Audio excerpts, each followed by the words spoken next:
मंडळी, मकर संक्रांतीनंतरचा दुसरा दिवस किंक्रांत म्हणून प्रसिद्ध आहे. याला करी दिन असंही म्हणतात.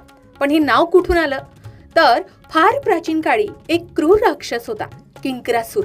तो गावोगावी जाऊन लोकांना त्रास देत असे, लूटपाट करत असे, भीती पसरवत असे.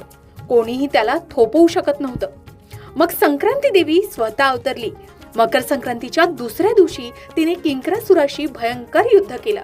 तिच्या शक्तीनं राक्षसाचा वध झाला. या राक्षसाचा अंत झाल्यामुळे प्रजेला मुक्ती मिळाली.